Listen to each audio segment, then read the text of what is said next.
సభకు నమస్కారం. అంటే పాలనని గ్రామ స్థాయికి తెచ్చిన నాయకుడు జగన్మోహన్ రెడ్డి గారు. అదే అభివృద్ధి అని చేస్తారు.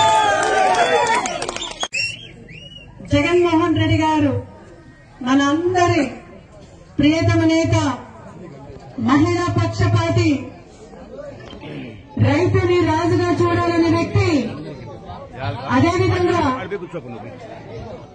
సంక్షేమ సామ్రాట్ జగన్మోహన్ రెడ్డి గారి ఆదేశం మేరకు బూత్ కమిటీని వేయాలని ఆయన సంకల్పం కాబట్టి గ్రామ స్థాయి నుంచి కూడా మనము బూత్ కమిటీని ఏర్పాటు చేస్తూ గ్రామ స్థాయి నుంచి కూడా పార్టీని స్ట్రాంగ్ గా ముందుకు తీసుకుని వెళ్లాలని జగన్మోహన్ రెడ్డి గారి సంకల్పము పూలేరులో ఈ రోజు పూర్తి స్థాయిలో నెరవేరిందని చెప్పడానికి గౌరవిస్తున్నాను. డైలీ పొద్దున కూడా కాఫీ విత్ లీడర్స్ అనే ప్రోగ్రామ్ చేసుకుంటూ వెళ్తున్నాను. అందరితో కలుస్తున్నాం, అందరితో మాట్లాడుతున్నాం. అక్క ఎట్లుందక్క ఈ కూటమి ప్రభుత్వం అని ఎవరన్నా సాధారణ ఒక మహిళను అడిగితే ఆమె చెప్తుంది, మేడం జగన్మోహన్ రెడ్డి గారు ఎలా ఎక్కడున్నారు, చల్లగా ఉండాలమ్మా. ఆ రోజున ఏదో ఒక పథకంతో మమ్మల్ని ఆదుకున్నాడు. ఏదో ఒక పథకంతో ఇంట్లో ఒక అన్నగా, ఒక తండ్రిగా, ఒక తమ్ముడుగా మమ్మల్ని కాపాడినాడు. ఈ రోజు ఎవరు మేడం మమ్మల్ని కాపాడేవాళ్ళని నిజంగా ఒక ఈ రోజు 8 నెలలైంది. సూపర్ 6 హామీల గురించి ఎవరైనా ప్రశ్నిస్తే వాళ్ళపైన కేసులు బనాయిస్తున్నారు. కేసులు బనాయించి లోపల పెడుతున్నారు. రొద్దమ్మ నాగిరెడ్డిపల్లిలో ఇలాగే సోషల్ మీడియా కేసు పెట్టి ఆయన 8 కేసు పెట్టి ఈ రోజు కూడా స్టేషన్ మారిస్తే స్టేషన్ జిల్లాలో అక్కడ పోలీస్ స్టేషన్ ఇక్కడ జైల్లో పెట్టుకుంటూనే వస్తున్నాడు. మన కదిరిలో కూడా ఒక చిన్న సంఘటన మీకు ఇది చెప్పాలి, ఎందుకంటే ప్రతి ఒక్కరు నాడిలో జగనన్న ఎలా ఉన్నాడని చెప్తున్నాను. ఒక అమర్నాథ్ రెడ్డి అనే పిల్లోడు ఏదో సోషల్ మీడియాలో పెట్టాడని ఆయన అరెస్ట్ చేశారు. ఆయన అరెస్ట్ చేసుకుని తీసుకుని పోయినారు కదిరిలో. మళ్ళా ఒక 10 నిమిషాల్లో సోషల్ మీడియా గ్రూప్ లో ఒక మెసేజ్ వచ్చింది, సరేనప్పా నేను సాకే అమర్నాథ్, నేను ఇప్పుడు అమర్నాథ్ రెడ్డిని అయితే మీరు కేసు పెట్టేసి తీసుకొని పోయినారు లోపల. సరే బాగుంది, అయితే ఈ రోజు నేను సాకే అమర్నాథ్ అడుగుతున్నాను, మళ్ళా సూపర్ 6 హామీ ఎప్పుడు అమలు చేస్తారు చెప్పండి అన్నాడు. ఇది జగన్మోహన్ రెడ్డి గారి సైనికులతో చెప్తున్నాను. ఈ రోజు ఇక్కడ కొద్దిగా నా అన్న తమ్ములందరూ కూడా చెప్తున్నారు, మేము అట్లా ఊరేగింపులు వస్తుంటే టీడీపీ నాయకులందరూ కూడా ఇక్కడ బెదిరించినారంట. ఎవరైనా వైఎస్ఆర్సీపీ కార్యక్రమాలకు పోతే ఇంకా సూపర్ 6 హామీలు ఎప్పుడు అమలు చేస్తారో అప్పుడు వీళ్ళకి ఇర్రంట, వీళ్ళు ఇవ్వరంట, కట్ చేసేస్తారంట. వీళ్ళు చేశారంట. అప్ప మీరు ఇచ్చేది ఏడాది మేము చూసినాము, ఇట్లే సుల్లి వల్లి కవర్లు చెప్పుకుంటూ ఇంకా 5 ఏళ్లు కథేస్తారు మీరు, మేము జగనన్న వైపే నిలబడతాం.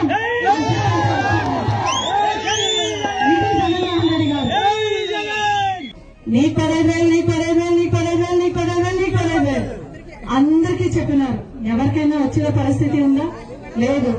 జగన్మోహన్ రెడ్డి గారు ఆ రోజు 15,000 ఎందుకు ప్రవేశపెట్టినారంటే చైల్డ్ మ్యారేజెస్ తగ్గించాలి, చైల్డ్ లేబర్ తగ్గించాలి, నిజంగా ఎవరైనా అర్హులు ఉన్న వాళ్ళ పిల్లలకు శిక్షణ అనేది నిలబోతుందా అని ఆయన మనసులో ఆ ఒక్క దృఢమైన సంకల్పంతో ఆయన అమ్మఒడిని ప్రవేశపెట్టినారు. రోజు గవర్నమెంట్ స్కూల్స్ లో చూస్తే అంటే మేం చెప్పేది వేరే, పవన్ కళ్యాణ్ గారు స్వయంగా ఒప్పుకున్నాడు ఇది గవర్నమెంట్ స్కూల్లో ప్రైవేట్ స్కూల్లో అని అన్నాడు మొన్న 1 నెల కిందట. అంటే జగన్మోహన్ రెడ్డి గారు ఒప్పుకున్నట్లే కదా, ఒప్పుకున్నట్లేనా? అది ఇంకా ఆరోగ్య పరిస్థితి చూస్తే విద్యానికి వైద్యానికి మహాపీఠం వేసిన జగన్మోహన్ రెడ్డి గారు ఎక్కడ, కూటమి ప్రభుత్వం ఇంకొక వైపు ఎక్కడ. ఆ రోజు జగన్మోహన్ రెడ్డి గారి ప్రభుత్వంలో చిన్న చిన్న జబ్బులు కూడా చూపించుకోవాలంటే ఒక ఫ్యామిలీ డాక్టర్ ఉండేవాళ్ళు. అవునమ్మా, డాక్టర్ అనేవాళ్ళు ఇంటికాడ వచ్చేవాళ్ళు కదా. ఈ రోజు పెనుగొండలో ఎంత పెద్ద మెడికల్ హాస్పిటల్ మళ్ళా కాలేజ్ నిర్మాణం అవుతుంటే దాని ప్రైవేటీకరణ చేయాలని నిలబెట్టారు. ఈ మాట ఎందుకు అంటున్నానంటే ఆ ఒక మెడికల్ కాలేజ్ ఇక్కడికి వచ్చినా, ఆ ఒక మెడికల్ హాస్పిటల్ ఇక్కడికి వచ్చినా కూడా ఎక్కడన్నా ఒక యాక్సిడెంట్ జరిగినా కూడా ఇప్పటికీ తీసుకుని పోయి బెంగళూరుకు తీసుకుని వెళ్తుంటారు. మధ్యదావులో ఎంతమంది చనిపోయినారు. అదే హైటెక్ హాస్పిటల్ మనకు ఉంది అంటే ఎంతమందికి ఇక్కడే కూడా మనము ట్రీట్మెంట్ చేసేవాళ్ళం. ఆరోగ్యశ్రీ అయితే నీరుగాలు చేశారు. ఇంకా ప్రతి ఊర్లో కూడా వైఎస్ఆర్ క్లినిక్ పెట్టాలని జగన్మోహన్ రెడ్డి గారు సంకల్పిస్తే ఈ రోజు నిజంగా ఆ స్థితి కనపడతలేదు. ఆ రోజు ఎక్కడైనా కనపడతా ఉందా మీకు? ఎక్కడ కూడా కనపడతలేదు. అంటే వైద్య రంగానికి విద్యా రంగానికి కూడా నిర్వీర్యమయ్యే పరిస్థితి ఈ రోజు మనం చూస్తాం. ప్రజల మనసుని ప్రేమతో అభిమానంతో గెలవండి. భయం పెట్టి నీకు అది కట్ చేస్తాను ఇది కట్ చేస్తానని చెప్పి వాళ్ళని మభ్యపెట్టే కార్యక్రమం చేయదండి. ఎందుకంటే పార్టీ ఓడిపోయిండొచ్చు, అయితే ఈ రోజు కూడా వైఎస్ఆర్సీపీ క్యాడర్ లో శ్రేణిలో ఇంకా సత్తా ఉంది అని కూడా మనం చాటుకోవాలి.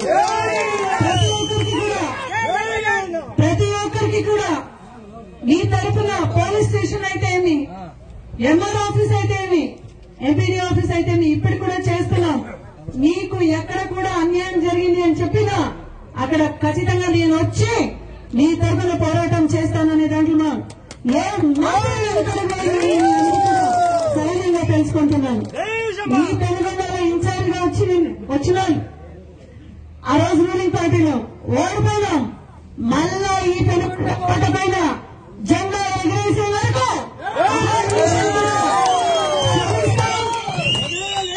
విషయాలు కూడా శ్రమిస్తాం, పార్టీని ముందుకు తీసుకుని వెళ్తాం. ఒక మాజీ మంత్రి పార్టీ విడిచిపెట్టిపోయి ఏదో వేరే జనసేన చేస్తే జగన్మోహన్ రెడ్డి గారు ఒకే మాట చెప్తున్నారు, ఏ సీనియర్ నాయకుడబ్బా, ఎవరు పోయినారబ్బా?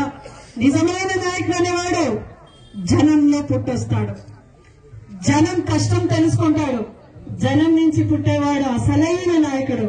ఈ పార్టీలో జగన్మోహన్ రెడ్డి గారు అగ్రపీఠంలో ఉంటారు.